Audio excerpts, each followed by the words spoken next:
Question paper में ये सबसे पहला रीजनिंग का टॉपिक है, इसके बाद फिर मैथ, फिर हिंदी, इंग्लिश, नेशनल जीके, फिर हरियाणा और अंत में कंप्यूटर होगा। फर्स्ट क्वेश्चन, असंगत का चयन करें। Find the odd one out. मधुमक्खी, ततैया, तितली और चींटी। मधुमक्खी उड़ने वाला कीट है, ततैया भी उड़ने वाला है, तितली भी उड़ने वाली है, लेकिन चींटी उड़ने वाली नहीं है। तो इसका सही आंसर हुआ C. Question number 41, find the analogy BGD ratio AFC। B का नंबर 2 होता है, ए का नंबर 1 डिक्रीज कर रहा है, एक कम कर रहा है। जी का नंबर 7 होता है, एफ का नंबर 6 होता है। तो यहाँ 7 और यहाँ 6 एक कम कर रहा है, वही हम करेंगे। एन का नंबर यहाँ होता है आपका 14, एन का नंबर आपका 14 है,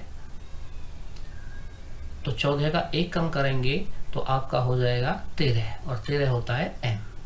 ऐसे 17 का एक कम करेंगे 16 हो जाता है आपका पी। एस 19 होता है, 19 का एक कम करेंगे तो ये हो जाएगा आर। तो आंसर हुआ MPR। अब answer D. Question number 42, -5 find the missing number. -5, 5, 15 और 25। इसमें सब में 10 डिक्रीज कर रहा है, 5 इंक्रीज कर रहा है, 5 बढ़ाता जा रहा है, 10 बढ़ाता जा रहा है। -5 में जब हम 10 बढ़ाएंगे तो ये आपका प्लस के 5 आ जाएंगे, प्लस के 5 में 10 बढ़ाएंगे तो 15 हो जाएंगे, 15 में 10 बढ़ाएंगे तो 25 हो जाएंगे, और 25 में 10 बढ़ाएंगे तो आपके 35 हो जाएंगे। बी हमारा आंसर हुआ। क्वेश्चन नंबर 43 कहता है if push is coded as 1 2 3 4 को ये कहा गया है और इसको ये कहा गया है। तो अब यहाँ ध्यान से देखें, ये पुश है, पुश को 1 2 3 4 कहा गया है, और इसको यहाँ, तो इनमें देखें ध्यान से, तो एक बात आपको कॉमन नज़र आ रही होगी, यहाँ आपका 3 और इधर भी 3 है, यहाँ 3 नंबर पर है, तो इसका मतलब यहाँ S कोड हुआ इसका, और यहाँ 3 आपका फर्स्ट नंबर पर, यहाँ भी S, तो 3 का कोड यहाँ भी S है और 3 का कोड यहाँ भी S है। इसका मतलब फर्स्ट नंबर का फर्स्ट कोड है, सेकंड का सेकंड और थर्ड का थर्ड। अब आपसे पूछ रहा है कि भाई ब्रुश का कोड बता, तो बी का नंबर ध्यान से देखें, बी आपके पास ये रहा और बी सबसे आखिर में, तो इसका कोड कितना हुआ 6। फिर आर देखना है आपने, और आर आपके पास भाई यहाँ ये रहा और ये तीसरे नंबर पर है, इसका कोड आपका 5। तो 65 आपको कहीं भी पहले नंबर नजर नहीं आ रहा, सिर्फ इसी में नजर आ रहा है। That is answer. Question number 44, find the value of x in the following questions. यहाँ पर आप ऑप्शन से कर सकते हैं। मान लीजिए 3 पुट करते हैं यहाँ पर x की जगह, तो 3 में से 2 गया तो 1 से करेंगे तो 7, यहाँ माइनस आया।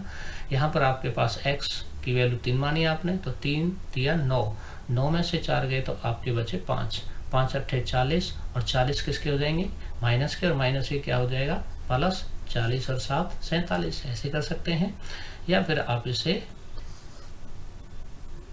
मान के कर सकते हैं। 7 से मल्टीप्लाई करो, 7x माइनस 14, 8 से मल्टीप्लाई करो, माइनस के 32, माइनस माइनस प्लस हो जाएगा, 8 3 24x इज इक्वल टू 47। अब आपने देखा ये x है, और उसके बाद आपके पास ये x है, 24 और 7 आपके पास हो जाएंगे भाई 31x, और ये आपके पास दोनों माइनस माइनस के ऐड हो जाएंगे, 4 30 और 40 और 46 इधर चले जाएंगे, और इधर जाकर प्लस के हो जाएंगे 47 और प्लस में 46। उसके बाद इन्हें ऐड करेंगे, 7 और 6 13 है, 4 4 8 और 1 9, 31x बराबर इतना। इससे मल्टीप्लाई करेंगे तो आपका आंसर आया 3। क्वेश्चन नंबर 45, 2 घटनाएं ए और बी पर विचार करें। निम्नलिखित में से कौन सा अंक प्रोबेबिलिटी ए और बी को दर्शाता है। तो और जब आता है, जैसे हम एंड कहते हैं, तो ये इंटरसेक्शन के साइन को लेता है, तो इसका सही आंसर है probability of A intersection B. Question number 46, एक स्टेडियम में 500 दर्शक हैं, 500 दर्शक 65% पुरुष हैं, 35% महिला हैं। स्टेडियम में पुरुषों की संख्या कितनी, पुरुषों की संख्या पूछ रहा है तो पुरुष कितने हैं 65%। परसेंट रिमूव करना है तो डिवाइड में 100, 2 जीरो से 2 जीरो कैंसिल, 5 पंजे 25, 5 6 30 और 2 32, तो पुरुषों की संख्या 325 हुई। क्वेश्चन नंबर 47, अर्जुन 63 रुपये की दर से 2000 टॉफियाँ खरीदता है। 2000 टॉफियाँ उसने खरीदी और एक टॉफी कितने की खरीदी उसने, 63 रुपये की। तो आपका 0 0 0 और 2 3 6, 2 6 12, 12,600 आपका क्या हुआ, सीपी कॉस्ट प्राइस इतने का उसने खरीदा। इसे हम क्रियामूल कहेंगे, 1,26,000। उसके बाद उसने इन्हीं टॉफियों को 87 रुपये की दर से बेच दिया, तो टॉफी उतनी ही है 2000, और इन्हें उसने 87 की दर से बेचा है। इसका मतलब है 0 0 और 2 7 14, 2 8 16 और 1 17, ये उसका एसपी हुआ। इतने में उसने बेचा, इतने में खरीदा था, तो उसे बेनिफिट हुआ, प्रॉफिट हुआ 0 0 0 8 और उसके बाद 4 और 2 6, 48,000 रुपये का उसे क्या हुआ, प्रॉफिट हुआ, लाभ हुआ। That is our answer. Question number 48, जब विद्युत धारा सिर्फ एक दिशा में प्रवाहित होती है तब उसे एक दिश या डायरेक्ट कहते हैं धारा कहा जाता है। क्वेश्चन नंबर 49, अम्ल आपका एसिड होता है, क्षार आपका बेस। अम्ल और क्षार की जांच करने के लिए एक प्राकृतिक सूचक के रूप में खालिस्तान का उपयोग किया जाता है, तो वो है आपका हल्दी, जिसे हम टर्मरिक कहते हैं। इससे आप कोई चीज़ खट्टी है या कड़वी है, स्वाद में कसैली है, उसे पता लगाने के लिए हम हल्दी का यूज़ करते हैं, जिसे हम टर्मरिक भी कहते हैं। क्वेश्चन नंबर 50, न्यूरॉन शब्द खालिस्तान प्रणाली से जुड़ा है, तो ये है नर्वस सिस्टम, या इसे हम हिंदी में कहते हैं तंत्रिका। तो न्यूरॉन सिस्टम जो होता है वो तंत्रिका तंत्र से जुड़ा होता है। यहाँ पर इसका मैथ, रीजनिंग और साइंस के 3 क्वेश्चनों का पोर्शन समाप्त होता है। तो यहाँ से हमारा हिंदी का पोर्शन शुरू होता है। क्वेश्चन नंबर 1, निम्न शब्द का पर्यायवाची शब्द बताइए। अच्छा, तो यहाँ शोभन लिखा हुआ है, श्रेष्ठ, श्रेष्ठ अच्छे से भी अच्छा होता है, इसलिए यहाँ इसका सही पर्यायवाची है शोभन। क्वेश्चन नंबर 2, निम्नलिखित शब्द का विपरीत विलोम शब्द बताइए।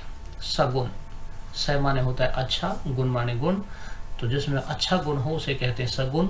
निर्गुण, निर माने होता है बुरा, जिसमें बुरे गुण भरे हों उसे कहते हैं निर्गुण। क्वेश्चन नंबर 3, नीचे लिखे मुहावरे का उचित अर्थ बताइए। आसमान सिर पर उठाना, बहुत शोर करना, अर्थात हंगामा खड़ा कर देना, किसी बात को लेकर बहुत जोर शोर से अपनी बात रखना।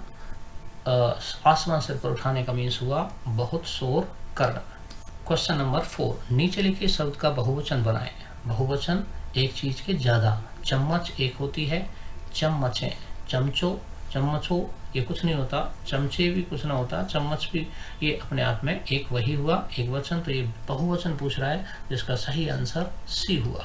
क्वेश्चन नंबर 5, रेखांकित शब्द का एक वचन बनाएं। गांव में आज भी लोग बैलें, ज्यादा हैं तो एक बैल, एक बैल, तो गांव में आज भी लोग बैलगाड़ी की सवार करते हैं बैलगाड़ी पर, तो ये बैलें ज्यादा हैं और एक बैल कम।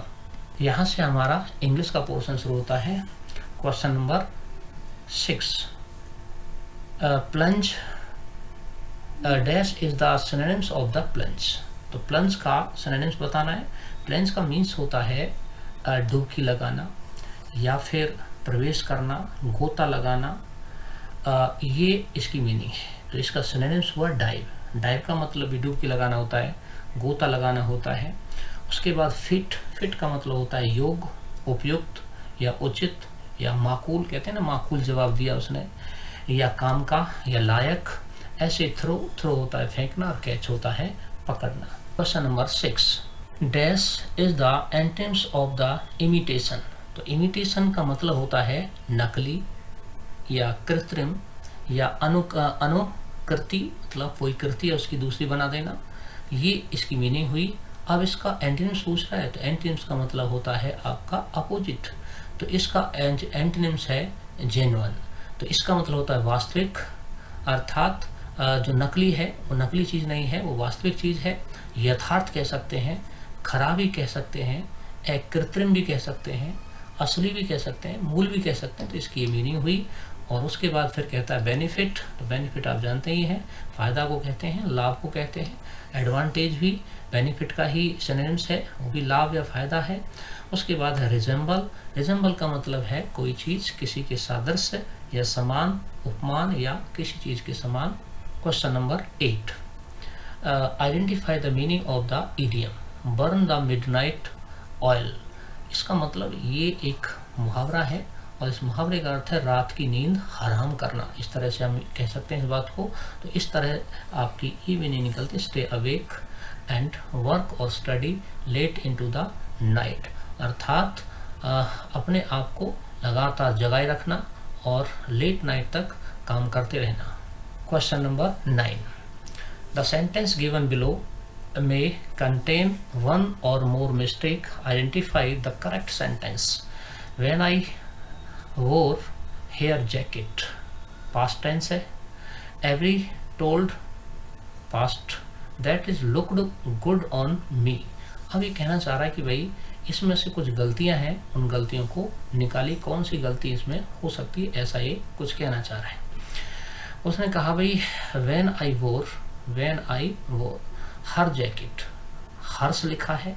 हर्ष हम तभी यूज करते हैं जब ये अपने आप में विदाउट, जो ये वर्ड अपने आप में बिना नाउन के यूज हो रहा हो।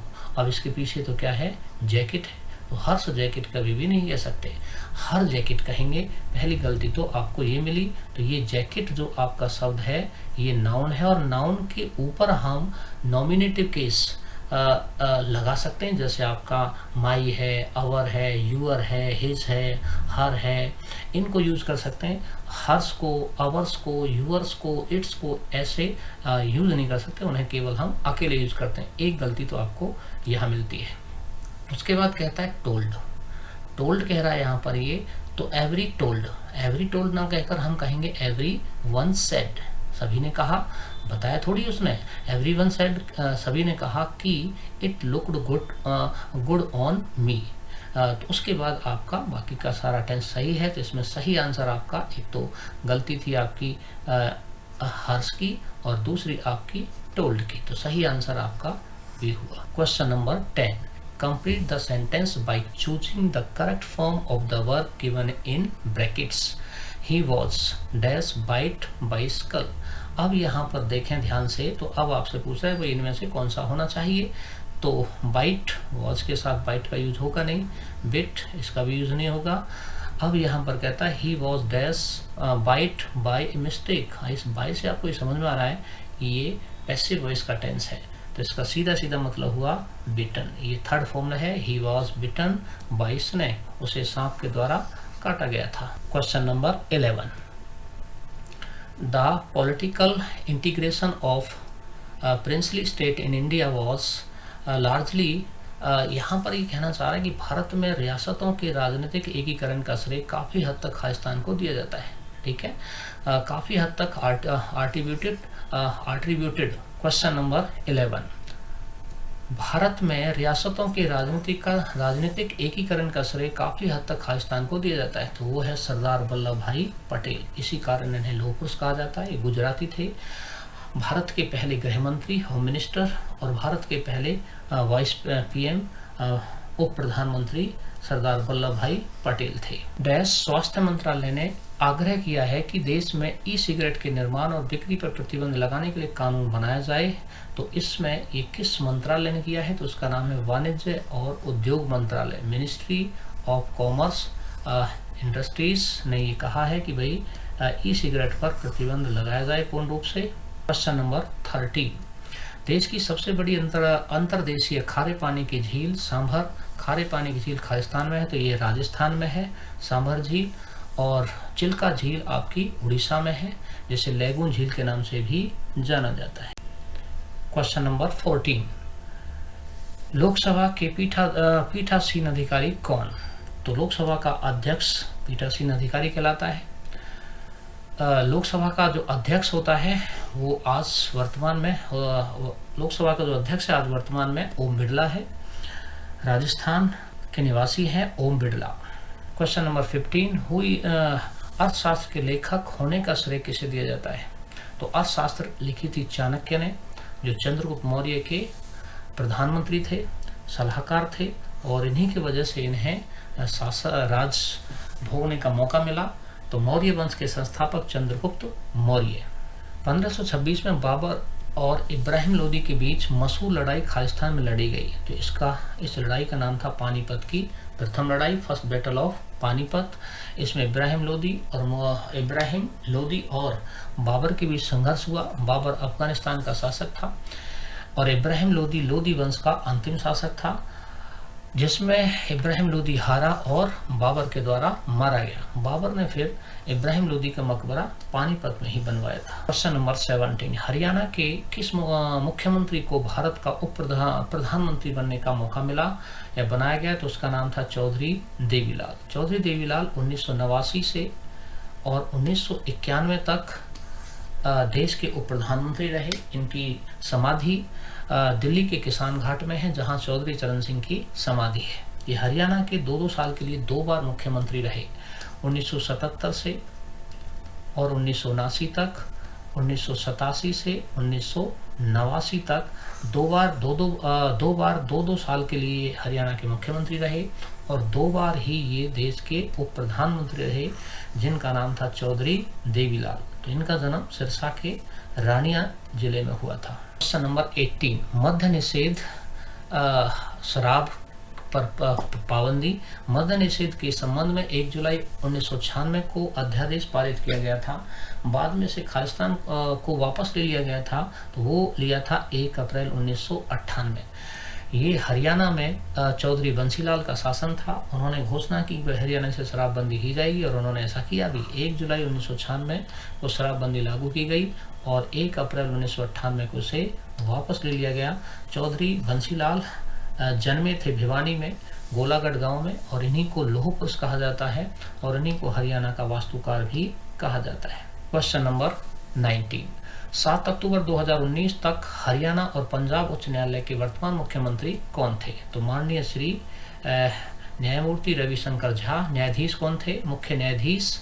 तो न्यायाधीश आपके श्री न्यायमूर्ति रविशंकर झा। हरियाणा और पंजाब का एक ही हाई कोर्ट है और अब भारत में 25 हाई कोर्ट हैं। इससे पहले 24 हाई कोर्ट थे। 25वां हाई कोर्ट आंध्र प्रदेश की राजधानी अमरावती में बनाया गया है। अंतर्राष्ट्रीय योग दिवस कब मनाया जाता है? तो 21 जून को अंतर्राष्ट्रीय योग दिवस मनाया जाता है, जिसे भारत ने संयुक्त राष्ट्र संघ की महासभा के द्वारा अनुमोदित करवाया और हर वर्ष 21 जून को अंतर्राष्ट्रीय योग दिवस मनाया जाता है। क्वेश्चन नंबर 21, हरियाणा सरकार की आपकी बेटी हमारी बेटी योजना के अंतर्गत वित्तीय सहायता की पात्रता के लिए किसी अनुसूचित जाति अथवा किसी भी बीपीएल परिवार में जन्मी पहली लड़की का जन्म खालिस्तान या उसके बाद होना चाहिए। तो वो है भाई आपका 22 जनवरी 2015। दरअसल 22 जनवरी 2015 को पानीपत से एक योजना चलाई गई थी, जिसका नाम था Beti Bachao Beti Padhao. Question number 22, TB मुक्त हरियाणा मिशन खालिस्तान, हरियाणा सरकार, international union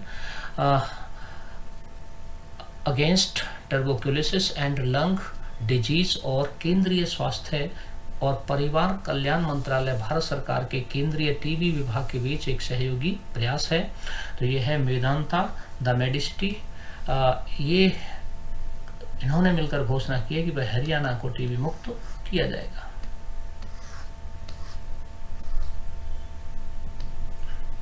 question number 23, Rohtak में मायना के रहने वाले अमित पंघाल ने 2018 एशियाई खेलों में स्वर्ण पदक जीता। वह किस खेल से जुड़े हैं? तो वो है मुक्केबाजी। अमित पंघाल मुक्केबाजी खेल से रिलेटेड है, संबंधित है। क्वेश्चन नंबर 24, 15 नवंबर 2019 तक जो हरियाणा राज्य मंत्रिमंडल में बिजली, नई और नवीकरणीय ऊर्जा की कैबिनेट पोर्टफोलियो का संचालन करता है, उसके मंत्री हैं रणजीत सिंह और रणजीत सिंह चौटाला रानिया से रिलेटेड है और ये देवीलाल के परिवार से संबंधित है। हर्षवर्धन की जीवनी खालिस्तान द्वारा लिखी गई थी। तो ये है बाणभट्ट हर्षचरित, जिनका नाम, ये जीवनी का नाम है हर्षचरित, ये बाणभट्ट ने लिखी थी। हर्षवर्धन थानेश्वर, जो आजकल कुरुक्षेत्र में है, वहाँ के राजा थे और हर्षवर्धन स्वयं भी अपने आप में एक कवि थे। क्वेश्चन नंबर 26, हरियाणा का पहला राष्ट्रीय समाचार पत्र कौन सा है? तो वो है हरिभूमि।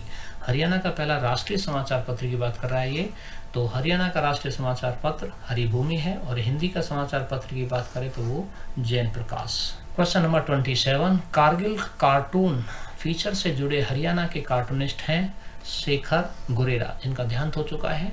ये एक बहुत प्रसिद्ध कार्टूनिस्ट हैं और ये पिछले साल इनका देहांत हो गया है। क्वेश्चन नंबर 28, भारत गणराज्य के हिस्से के रूप में हरियाणा एक स्वतंत्र राज्य कब बना? तो 1 नवंबर 1966 को हरियाणा बहुत सारे संघर्षों को पार करते हुए एक अलग, पंजाब से कटकर एक अलग राज्य बना। और उस दिन मंगलवार था जिस दिन हरियाणा का निर्माण हुआ। क्वेश्चन नंबर 29, कितने राज्य हरियाणा की सीमा को छूते हैं? तो ये हैं भाई आपके 5 राज्य। आप देखेंगे तो ये इस तरह आपका हरियाणा का आप मैप बनाना चाहें तो यहाँ से आप हरियाणा का मैप बना सकते हैं। तो ये आपकी दिल्ली है यहाँ पर, उसके बाद ये यूपी, यहाँ आपको मिलेगा उत्तराखंड, यहाँ मिलेगा आपको हिमाचल, ये आपका पंजाब और ये आपका राजस्थान, इधर भी राजस्थान। तो 1 हुआ, 2 हुआ, 3, 4 और 1, 5 राज्य और एक केंद्र शासित प्रदेश जिसका नाम है दिल्ली। ये आपके हरियाणा को स्पर्श। क्वेश्चन नंबर 30, हरियाणा से गुजरने वाली अरावली पर्वत श्रृंखला का दक्षिणी छोर किस राज्य में समाप्त होता है? तो आप ध्यान से देखें तो ये आपका हरियाणा रहा। और हरियाणा में आप देखेंगे तो जो अरावली पर्वत है वो ऐसे है। तो इधर आपका राजस्थान है यहाँ, और राजस्थान के नीचे यहाँ पर आपका गुजरात है। तो हरियाणा में अरावली की पहाड़ी, राजस्थान में है, और उसके बाद आपका गुजरात में आखिरी पॉइंट है अरावली की पहाड़ी का। क्वेश्चन नंबर 31, प्रसिद्ध वार्षिक कपाल मोचन मेला कहाँ लगता है? तो इसे कपाल मोचन मेला भी कहते हैं, इसी को गोपाल मोचन भी मेला कहते हैं। गोपाल मोचन मेला आ जाए, कपाल मोचन मेला आ जाए, सोमसर मेला आ जाए, तो ये एक ही बात है। और ये यमुनानगर के जगाधरी में लगता है। दरअसल यहाँ एक तालाब है जिसमें कहा जाता है कि यहाँ ब्रह्म हत्या जिसको लगी हुई है वो यदि स्नान करता है तो उसकी ब्रह्म हत्या समाप्त हो जाती है। क्वेश्चन नंबर 32, अनंगपुर बांध हरियाणा के किस जिले में? तो ये फरीदाबाद में है। अनंगपुर फरीदाबाद में स्थित है। निम्नलिखित का मिलान कीजिए। तो ये कहरा वे कौन कौन सा कहाँ है? तो सूरजकुंड आपको पता ही है, फरीदाबाद में है। दमदमा झील आपको पता है, गुरुग्राम में है। भिंडावास झील आपको पता है वही कहाँ है, भिंडावास आपका। ब्रह्म सरोवर आपको पता है ये कुरुक्षेत्र में है। और कौन बचा आपका? भिंडावास आपका रोहतक में है। तो ये रोहतक सही आंसर नहीं है, क्योंकि भिंडावास और खापरावास आपका है भाई ये झज्जर में।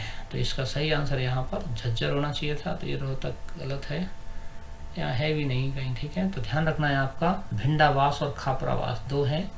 एक का नाम है भिंडावास, दूसरे का नाम है खापरावास।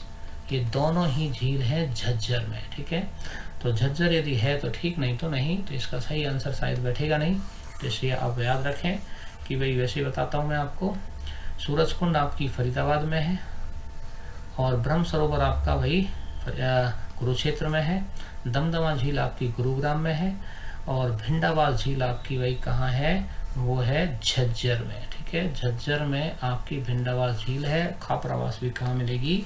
झज्जर में। क्वेश्चन नंबर 34, कौन राज्य सरकार के संवैधानिक प्रमुख होते हैं?